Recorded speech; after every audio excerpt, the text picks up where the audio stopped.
G'day and welcome to the Detour podcast. Today, special guest is Amanda Spratt, the Pocket Rocket. Amanda's our highest ranked woman cyclist from the Blue Mountains of New South Wales. She first raced in the elite level as a junior back in 2004, so that's going to give you a little snippet into how old she is. And she's been professional for just on a decade. Amanda, good morning in sunny Italy. Good morning, John. Nice to be here.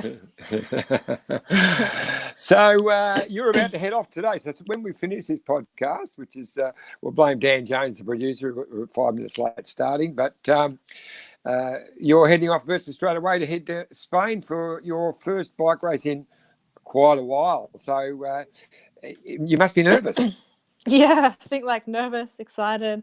I tried to pack my suitcase last night and realised that I have no idea what to pack anymore. I think it's been almost 6 months since I've had to pretty much move anywhere or go to a race. So it feels really strange, but I'm sure once we're there, it's going to feel normal as well. But definitely just excited. It's been the longest period I think I've been in one place since I was probably at school. So I've just been training and finally ready to be back with the team and racing. That's what I love to do. Yeah, so you're up in northern Italy. What's the weather been like just of late? Yeah, so I was in in Livigno training at altitude. So the temperature there was sort of mid 20s, but it's definitely been creeping up in the last period. We're getting into the 30s now, and I just checked the weather. We're going to Pamplona is the first 2 races in the Basque Country, and then closer to Bilbao, and I think it's going to be sort of 34, 35. So definitely hitting summer now. So Pamplona, you're not chasing or running from any bulls or anything? I hope not. I feel like I'd come off worse in that one. So what are the races you're heading down there for? So there's 3 races. So there's it's called the Navarra Women's Elite Classics. So there's 2 of those on Thursday, Friday, and then Durango one-day race on Sunday. So they're not World Tour races. Our World Tour calendar starts with Strada Bianca on August 1st, but it's going to be a World Tour field almost. I think 7 of the 8 World Tour teams are going to be on the start line. Everyone's just itching to sort of get a race in before we start the World Tour again. So it's going to be a really quality field, and it's just going to be so interesting to see how everyone's going after such a long period off. Yeah, look, everyone's waiting with bated breath, as they say, back here in Australia as well, because, of course, we haven't had any racing either with our challenges, especially if you're from down Victoria, where I am. We've become the Mexicans of Australia. Luckily, yes. I'm out of Mexico. I'm in Geelong, so I had to travel. This weekend I'm up at Lakes Entrance, which is a lovely spot, but I had to drive through Mexico to get to Lakes Entrance, but got through okay. Oh, gosh, Now I'm going to introduce our sponsors, because without them there's no show, and they're great sponsors, and all 3 of them have got some connection with you, so it's interesting. So first of all, we've got Bike Exchange, who are the world marketplace for bikes. They've been a wonderful partner of cycling. They've been a sponsor of your women's team. I've seen you guys racing with Bike Exchange on your jerseys. And we say, if you do your research, read up the latest on the 2020 bike or tech releases, and browse the Bike Exchange blog. They are, the world marketplace for bikes, a great sponsor. And I'm sure you've got plenty of friends who have jumped on, bought bikes through Bike Exchange, especially at the moment when it's hard to get a bike in a bike shop in Australia because there's a shortage. Yeah, exactly. And it's such an easy way to jump on and search, and it's worldwide, so you can see what's near you and what's affordable, and it's a super way to be able to get hold of a bike. Yeah, in 8 countries around the world. And, of course, Let's Go Motorhomes. So get out and explore your backyard. Hire a Let's Go motorhome or camper van for your next great escape, and take your bikes along for the adventure. Also, Andrew at Let's Go asked me to ask you a question. He said, if you had a Let's Go motorhome, so there might be someone in the offer, I don't know, in the offing. Maybe. But, where would you go with the Let's Go motorhome? I think I probably should say through the Blue Mountains, where I'm from. But I think I have this a bucket list wish, I think, is to have a motorhome, let's go motorhome, and to travel around Australia. But for sure, I'd love to just travel the whole way up the East Coast from bottom to top with a motorhome. That would be my ideal.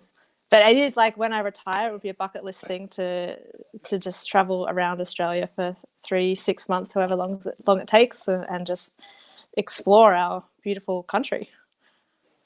Well, I mean, by the fact that you had your first race back in 2004 shows you've been racing for a long while. Is retirement, and I'm not pushing you to this because your form has just been getting better and better over the last few years, and you're in the form of your life. So I'm not.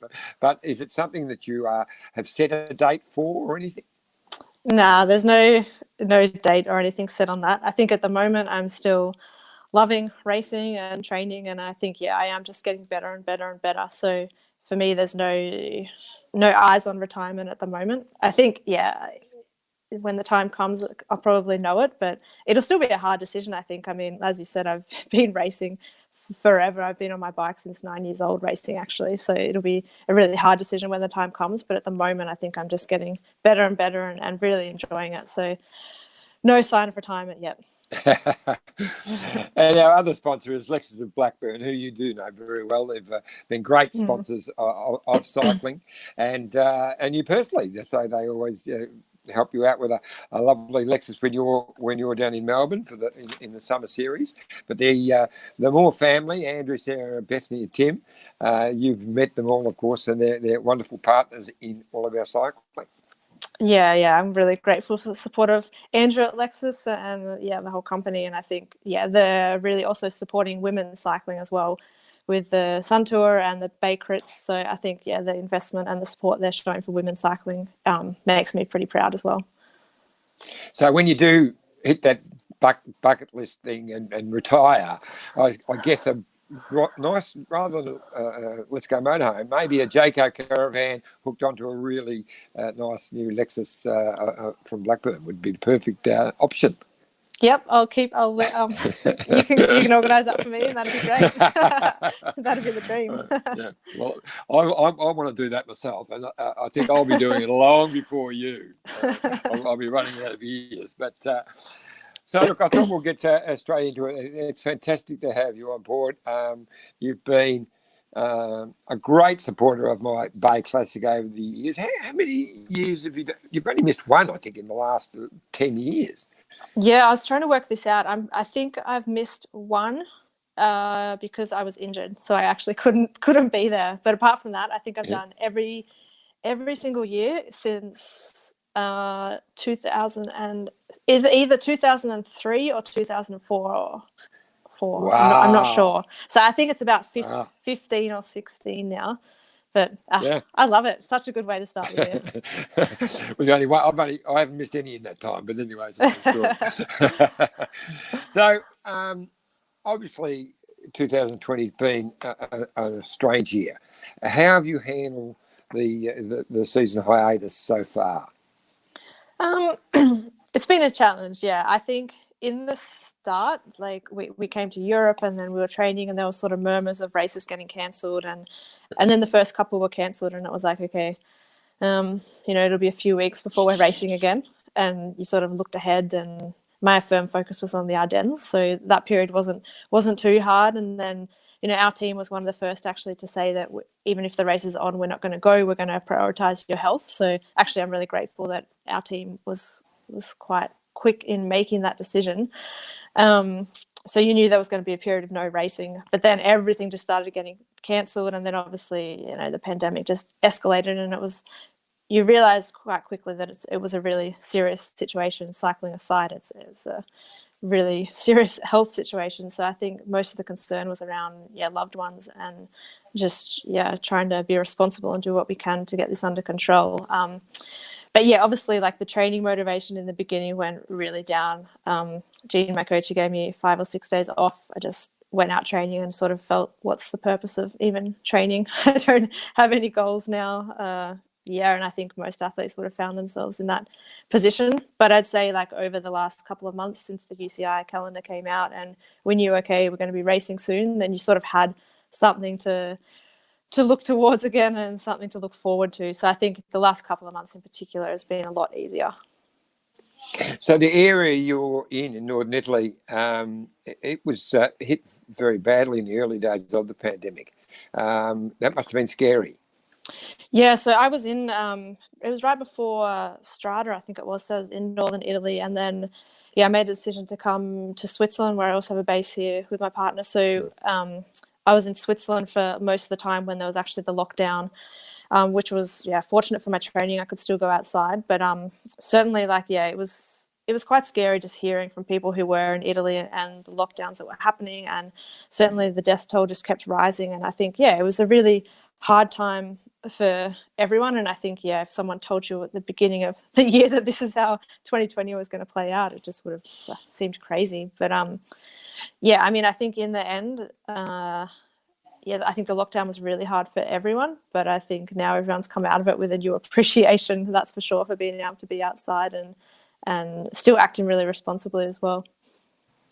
So have you picked up any new skills in your period of lockdown? I know a lot of the cyclists have taken up bread making. So what's your new skill? I'm not sure if doing puzzles is a new skill. I was following the sort of sourdough bread making. I did think about getting a starter and then quickly threw that out the window. But I was enjoying just cooking and using my oven a lot. I really love cooking with an oven. And then I went to altitude in Livigno and didn't have an oven, so that was a bit sad. But yeah, I can't say there weren't too many new skills. But yeah, I have a very handy collection of 1,000-piece puzzles that I completed at a past date, so I don't know what I'm actually going to do with all of them, but yeah, that was my little hobby during the time. But has this break made you reevaluate what's important to you, and change your perspective on anything? Yeah, I think it's just, yeah, obviously, like, cycling is my job and cycling is my life, but you also realize that, yeah, when something like this happens, you realize that there are other things like, I think you know it, but it also makes you realize what's also important. And you think about, I spend 10 months of the year over in Europe, and my family are all in Australia. And certainly once, like, Australia put the travel bans in place, and it's really hard, I think now almost impossible to get back to Australia on an economy class ticket. So you sort of realize how far away you are at times, and some of your support network is there. So that's sort of been hard at times, and wondering how they're going and wanting to support. So yeah, I think it's just made me realize, yeah, that a bit more as well. It's going to be, I'll slot this one in now because you brought it up. Getting back this summer is not going to be easy. I know I talk to Stewie all the time about how, because the Tour Down Under is the first big race that he'll be working his first Tour Down Under. He's pretty confident that they'll be able to charter flights and all that. But you guys need to get back before that for even more important races like the Bay Crits and the Nationals, of course, which is very important to you. You're a defending champ. So how do you think that's all going to pan out? Yeah, that's a tricky one. I think at the moment it feels like the rules and restrictions and everything are changing so often. It's really hard to say right now how it's going to go. At the moment, it's virtually impossible, I think, for us to get back on an economy class with the numbers that they're letting into Australia each day. It's essentially business or first class that are taking up the quota. So we're hopeful. I mean, there's a few months between when we'll be wanting to get back to Australia, but it looks like probably the hotel quarantine will still be in place. So we'll have a nice little 2-week holiday upon arrival in a hotel, which is necessary. But hopefully that can all go smoothly and we can be there for the Aussie summer. And yeah, hopefully everything's improving by then and the Aussie summer can also happen. Yes, let's hope. We've all got our fingers and toes crossed on that one. Do you feel at the crisis that through that you see more strength and resilience coming to the front from the teammates and friends? Yeah, I think you do. I think, like I said before, I think if someone told you at the beginning of this year that this is how it was going to happen, you would have just thought they were crazy. But I think, I look at my teammates, like, we were pretty lucky in the women's team that most of us were not in countries or places where we actually had to be in the full lockdown. The only rider we had was Jess Allen. She was in Girona in Spain. And for me, I felt inspired by her. Like, I tried to keep in touch with her quite often, and we chatted quite a few times. And every time I kept thinking, oh, she's going to be, hating the world, and it's just going to be too much. And every time, she's just bubbly and happy like always. And I mean, I know she would have had her bad days, but I think, I drew a lot of inspiration when I was feeling, a bit down about things, from people like Jess, who were in lockdown and still just making the most of it. So, for me, that showed a real sense of resilience and being able just to cope with the situation. So how has that bond between you and your teammates gone through that period? That's been good, actually. We've early in the piece we had a few more like Zoom catch up, coffee, whatever you want to call it, meetings, just talking shit with each other. And as the racing's come closer, we've started to have more, I guess, sort of team meetings with our DSs, Alejandro and Martin as well. But we also have like a WhatsApp group with the entire team on it, which has been great. There's been, certainly in the early days when it was quite hard, there was just a lot of jokes on there and just funny things that make you laugh. Like, not always a lot of serious talk. I think, we also have a lot of fun off the bike. So it was just fun to get stuff like that and just have a good laugh in what is actually a really serious time. So I think I had this question further down, but you've led to it there. Who are the real jokers in the team? I think Roy, from Sarah Roy. She's probably the one that makes me laugh the most. It's just, she has some pretty ridiculous stories and can tell you about how she ate an omelette and have you laughing.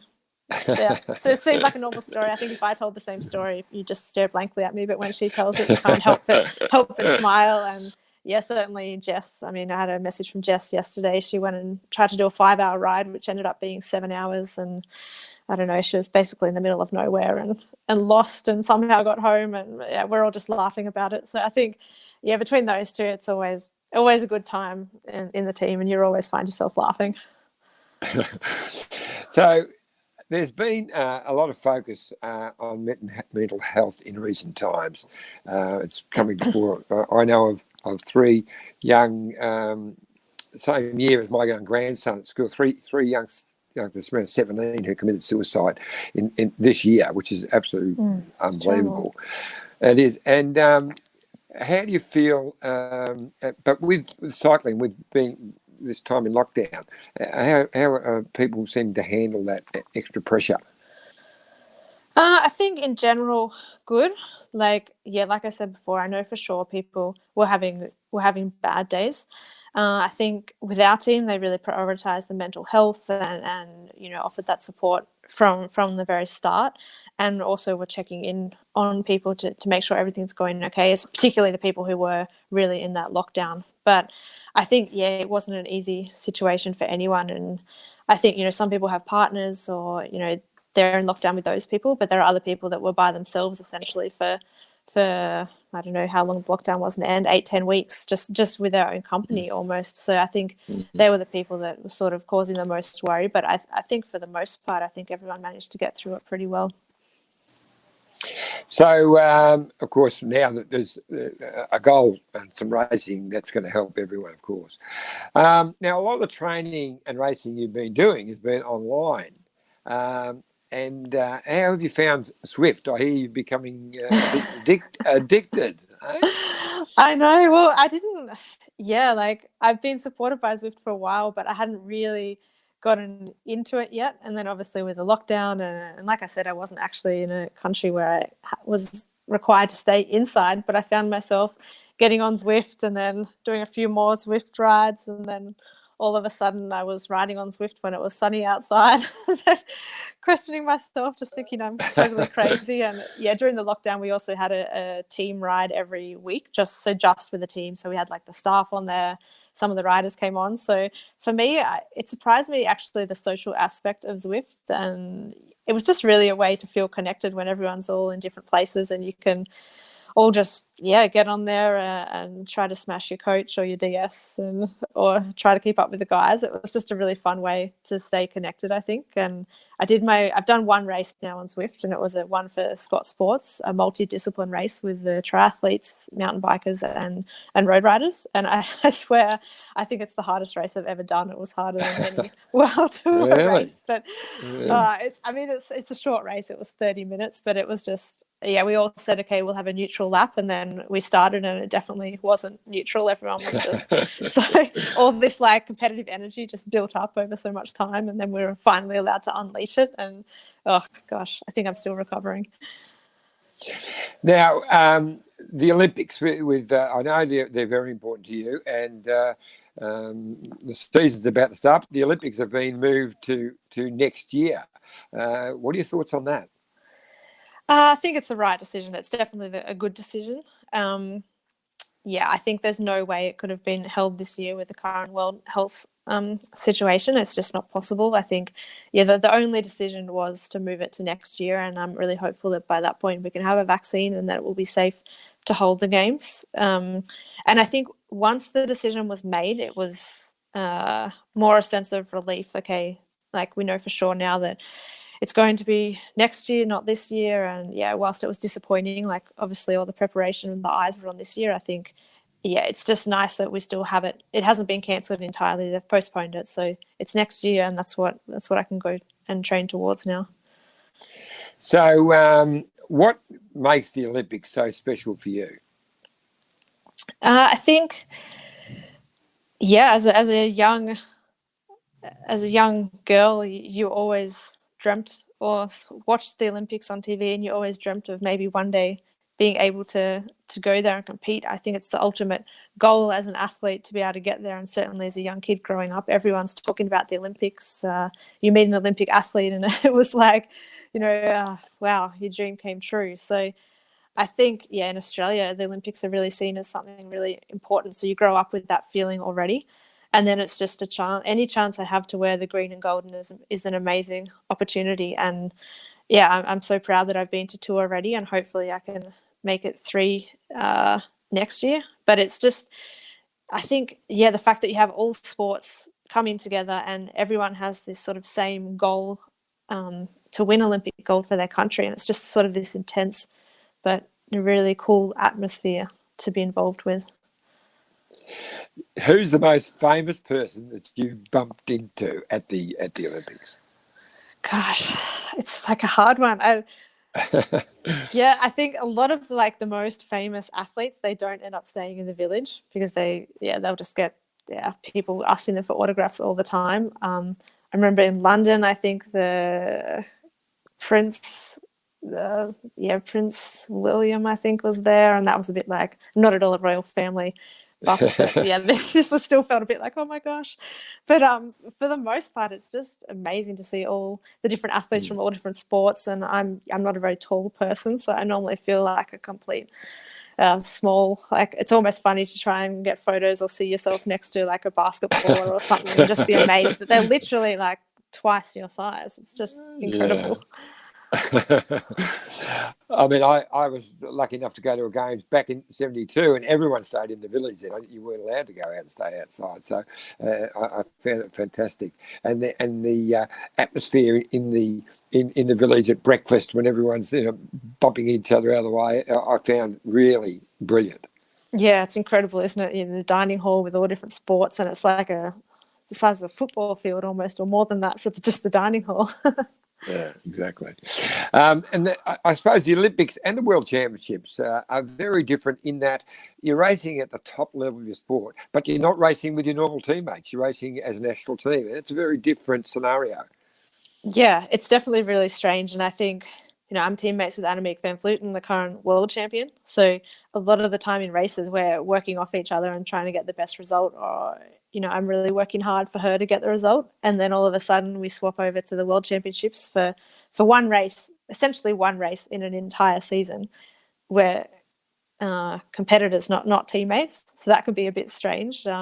You kind of think it goes both ways. Like I do think I know more about the way, for example, that she might operate and on the other hand, she probably thinks she knows more about me. So it does have its advantages. But yeah, it's certainly a strange feeling. But I do love it. I love the fact that then you can all come together as an Australian team, and all the Aussies from all the different trade teams come together. And it almost feels a bit like coming home as well. And it just has that really nice feeling all of a sudden to be just with your Australian teammates.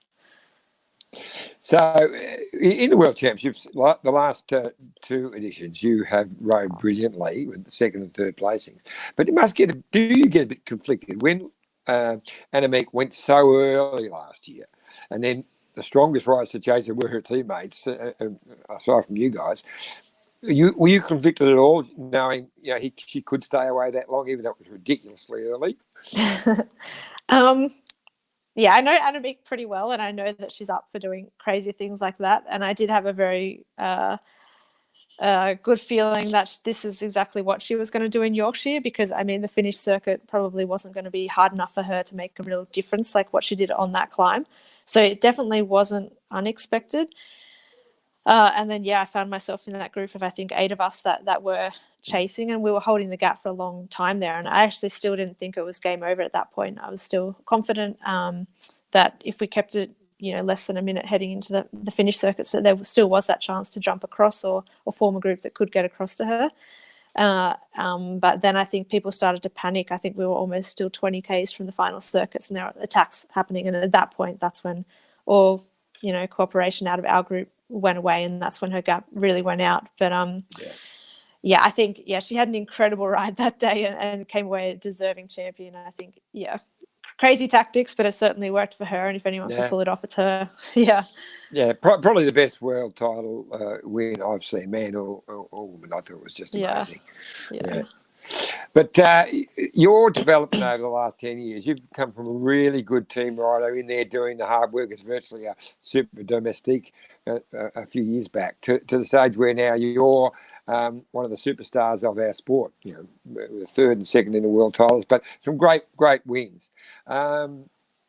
What's been the key to that success? Thanks. Yeah, I think just having that consistency over a number of years now. I've been with Mitchelton Scott since it started in 2012, so I have had 9 or 1 year before that with the national team, sort of 10 years now of really solid racing in Europe, and just getting older and getting that strength and that endurance. And I think, working with my coach, Jean Bates, now for quite a number of years has been another really big factor in just giving me that continuity. And he's a coach that's always really challenging me, and it's not always the same training. It's mentally stimulating and physically stimulating. And this makes me really excited to train every day. So I really enjoy working with him. And I think that's been a big factor in the last few years, is just really, nailing that relationship. And that's, been really, really challenging and really fun at the same time. So I think that's really helped me grow as a rider. And aside from that, I think it's just getting older and more experienced and more calm in the races. And I think along with that, it's just been becoming a lot more confident in myself and confident in my ability and what I can do as well on the bike. Learning from some great teammates like my teammate Annemiek. So, we've roomed together a lot, so learning from her. And so a few years back, you did have a major challenge with injury, and you missed a fair bit of the year. What year was that? Yeah, so 2008 and 9. Yeah. So take us through that, because I've had people say to me they were as impressed from what you did in your rehab as anything you've done in all your racing career. The way you just knuckled down, teammates away overseas, you were stuck in Australia having to do that rehab, the AIS and all of that. Take us through that. Yeah, so this was probably the most difficult period in my life, really, I think, certainly in my cycling career. So in 2008 and 2009, essentially, I wasn't racing. I started at the beginning of 2008 racing and then stopped. So I'd had sort of a nerve injury or a nerve problem for a few years that was undiagnosed, or I was just too young and too scared really to say anything. So by the time that I did, it was a lot worse than what it should have been. So in 2008, I was diagnosed with piriformis syndrome.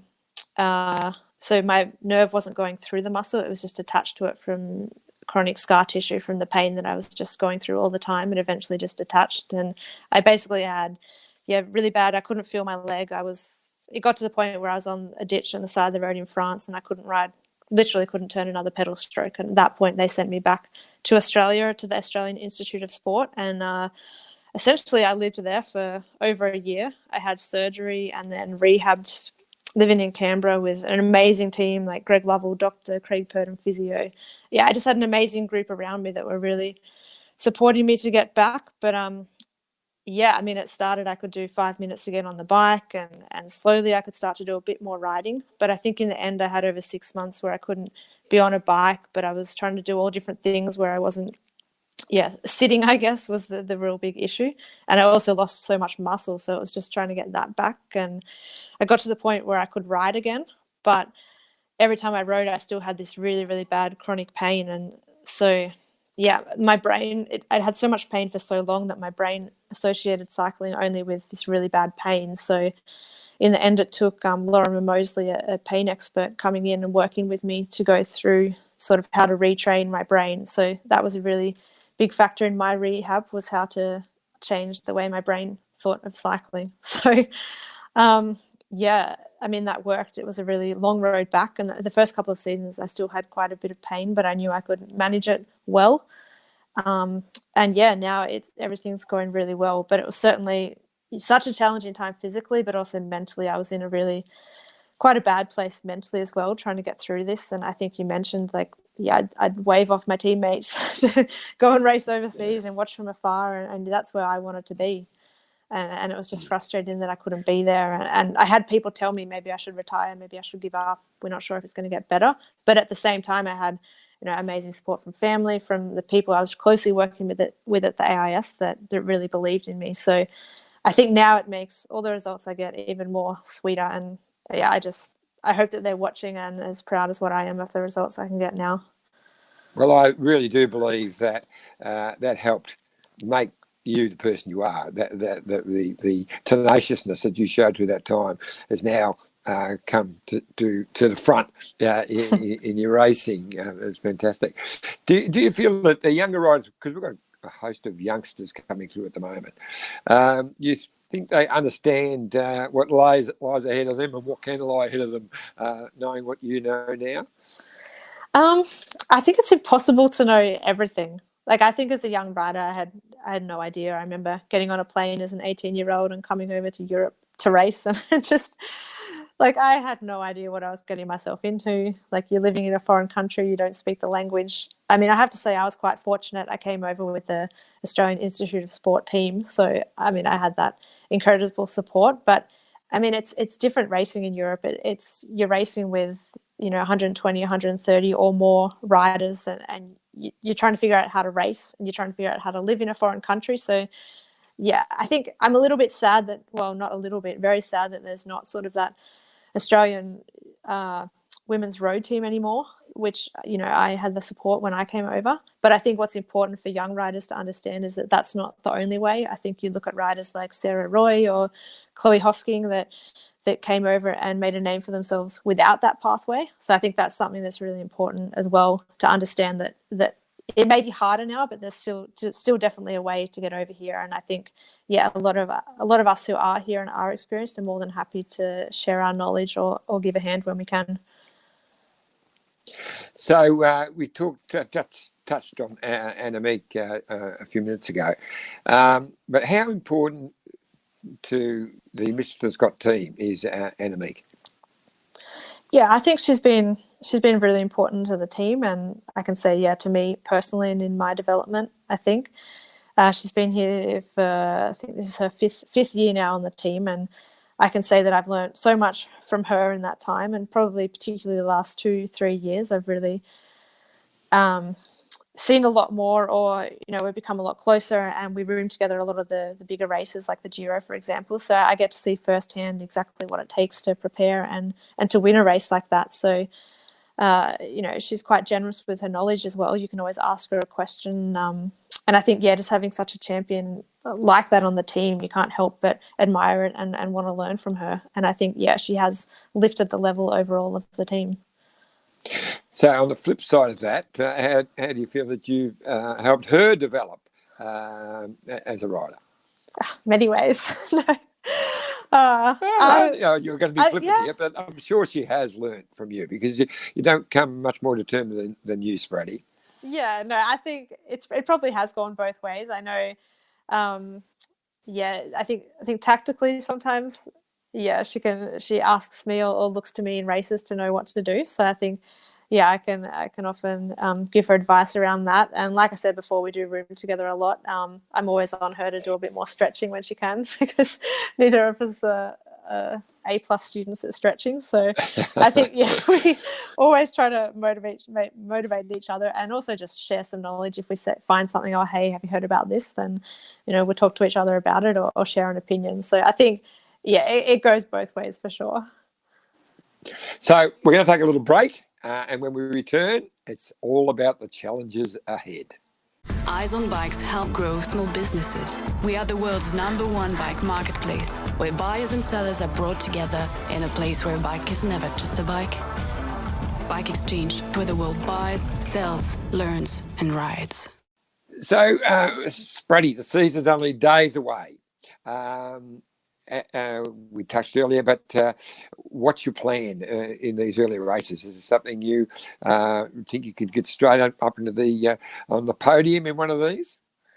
Yeah, like I said, it's going to be interesting. It's almost 6 months between races for me, so there's so much unknown, as there is with everyone. But I do know that throughout this whole period of no racing, I've been able to keep quite a good level. In general, I can come off a good training block and race again pretty quickly. So I'm optimistic about the races coming up. I think I have good form, as do a few of my teammates as well, quite ready to race. Lucy Kennedy, I expect to be good, as well as Annemiek. So I think there are 2 hilly races and 1 flat race. So certainly eyeing the hillier races to really go for a result. And it'd be nice to start the season with a good result before we then head to the World Tour at Strade Bianche. And that's not that far away either. And that's a course that really does suit you. How many times have you done Strade Bianche?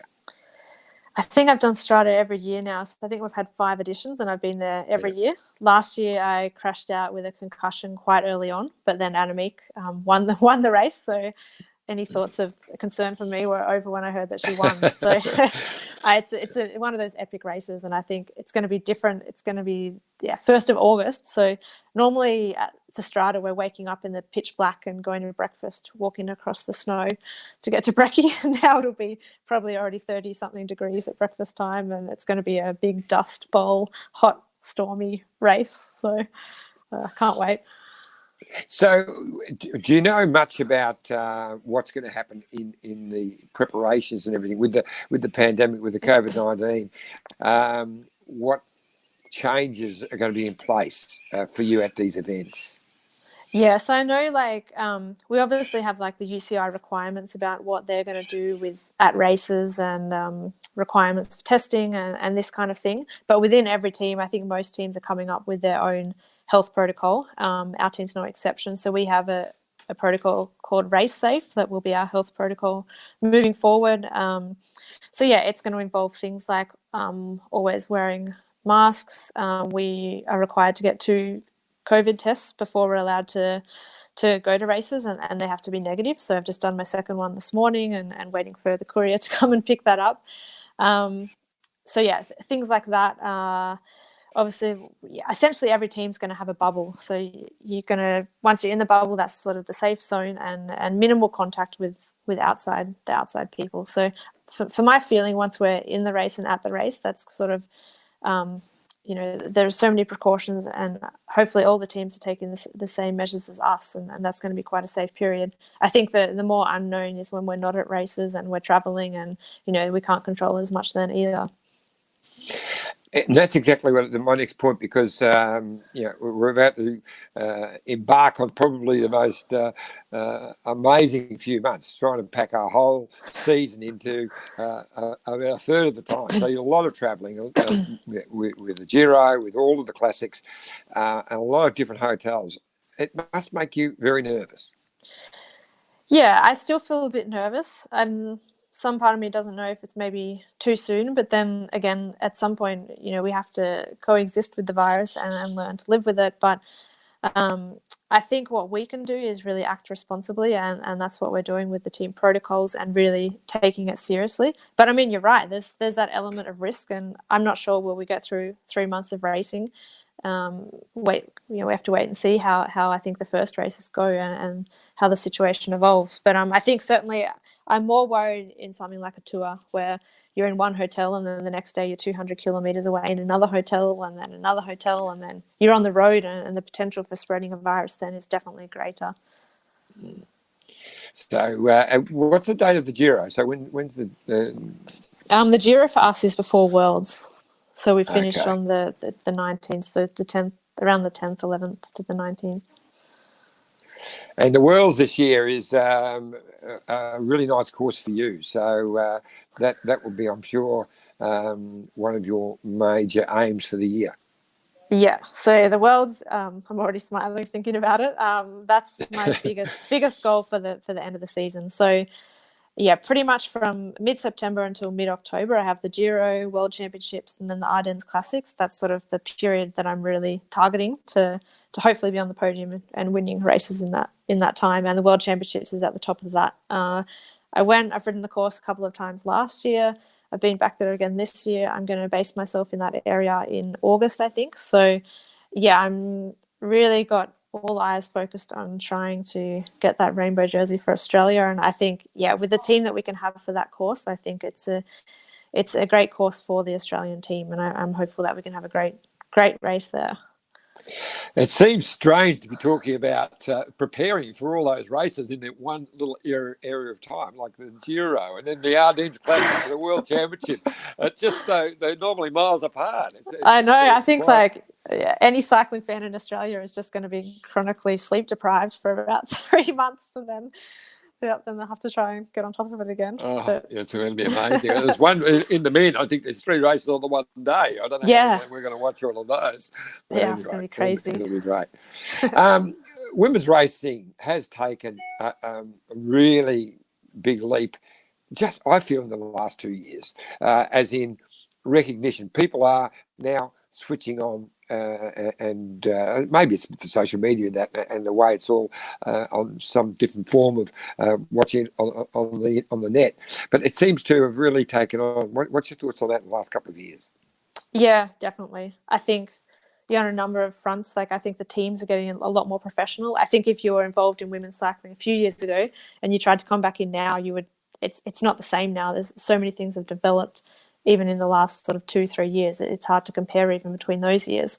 We're seeing a lot more. Like when I first started, there was probably one team I'd even consider going to. Now there's 8, 10 really, really awesome, great teams. So that in itself is lending itself to better competition. And I think whenever anyone watches a women's race, they realize how exciting it is. They're shorter races. We're racing from the gun. I think it's more unpredictable as well. I think, we can really put on a good show. So I think people realize that when they get to watch it. And so the demand is getting greater for being able to watch the racing. And it's great to see, more broadcasters wanting to show it as well. And I think you nailed it in that last part, because the women's racing has become fantastic to watch because it's been very aggressive. And the earlier days where it used to be, just a bunch riding, at a set tempo sort of thing. Whereas now it's fantastic racing. But still, you guys have got a long way, or you gals have got a long way to catch up to the guys in the prize money and the parity. I mean, I think it shouldn't be equal prize money at the moment, but it should be a lot better than what it is. Can you see a time in the near future where that can get closer and closer together? I hope so. I don't know if parity is going to happen in my lifetime, but it's certainly on the up. And I think, as I said before, I think we're taking it a lot more seriously now, and you can see that even with the teams and the team structures. And I think more sponsors are becoming interested in women's cycling as well. You can see that with a number of teams. So that's really important, that people want to support women's cycling. And there are more and more races now as well that are giving that equal prize money, which is great. But for me, the biggest step is just getting more women cycling on TV so people can see it, and then people realise the return on investment if they do invest in women's cycling as well. Well, the Bay Crits was the first race to make equal prize money for the ladies and the guys. So there you go. Another reason I love the Bay Crits. Lex to Blackburn, great Bay Crits. Give them another mention. Women's Tour de France. I mean, there was a women's Tour de France back in the 80s. And it was fantastic. And they rode at the same time as the men's Tour de France. They rode, most of the same days, a little bit shorter stages. It seemed like it was going to just keep going, but it just completely fell away. Can you see a time when it comes back?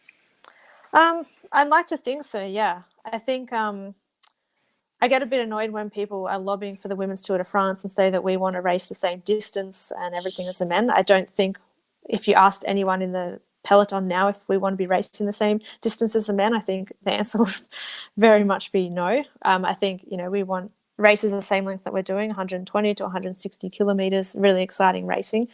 And I think, we've seen like the course develop a little bit, and then it seems to have gone a few steps back again. Just, it looked like it was going to become a tour, and now it's a one-day race again. So I'd really love to think that, we could see a Women's Tour de France. I've heard rumours of them trying to organise one next year or the year after, I think. So I hope that, that's true. But at the same time, it's a bit conflicting because we have other races that are really amazing for women's cycling, like the Tour of Britain, that really do everything for the women's peloton and really want to make their race great. So I think it's important, that we have that balance where we're really supporting the races that want to support us. But at the same time, the Tour de France is, the one cycling race that probably everyone in the world knows and everyone's heard of. So I do think that it's also important for us to be able to have that platform to race as well, the Tour de France. Yeah. So I think I know the answer to this question before I ask, but I'm going to ask it anyway. If there's one victory that you can achieve this season, what would it be? I think you do know the answer. The World Championships in Switzerland would be the ultimate dream to win that race. I've been third last year, second the year before. I know the course this year is crazy hard. We have a really, really hard finish circuit with a really hard climb. Done a lot of research. We know what the course demands are, so I'm really training heavily towards that. That would be the ultimate goal. Okay. So, look, it's been fantastic catching up. I've got my 3 questions from the fans from Bike Exchange. First one comes from Tanner, and it's a simple question. How do you do it? I don't know. A lot of hard work. Look, I think I couldn't have this lifestyle or do this if number one, I didn't enjoy it and I wasn't passionate about it. So I think that's what enables me to do it, is that I love cycling. I love everything about it. I've been on the bike since I was 9 racing. I've been essentially living in Europe since I was 18. So for me, I love it. I have a lot of passion. I love just sitting on the couch and watching a bike race. I don't have to be out there cycling myself. So I think that's how I'm able to do it. I just love having goals and going towards them and working together with my team as well. That's what makes it exciting and fun for me. Now, from Edward Jones, he says, what's it like to be a pro? It's a lot of hard work to be a pro. I think some people sometimes think we're just on a European vacation over here, but it's certainly, there's a lot of hard work and a lot of training hours that go into it. But it's also really enjoyable to be a pro and to be in this supportive environment like Mitchelton Scott. We're really supported. We have a great team. And for me, it's just fun to be a part of a team that's all working together towards one goal. And that's something I really love about pro cycling, is just, being in that group of really, everyone's really motivated to achieve something. And you really feel that when you're on the start line or in a race. Yeah. And the final one from Navy Scrubs. The thing you like most outside cycling? The thing I like most outside cycling, I think, is just spending time with my loved ones, with my family, exploring nature and being outside. If I'm not, I really enjoy just hiking and being out in the nature and just appreciating where I am. Like, I think it's amazing that I get to spend so much time here. I'm the same in Australia. I love going back. I'm from the Blue Mountains, so I love just being able to appreciate where I live or the opportunities that this life gives me. So that's really important to me. So, Amanda, it's been absolutely brilliant talking with you, as always. I hope you have a great year. We'll be really looking forward to that world title, but all of the races coming up. Looking forward to catching up back in Oz this summer. Unfortunately, this is the first July that I've been in Australia for 22 years, so I'm not enjoying that at all, I can tell you. And Winter. I'd love to be able to. Yes.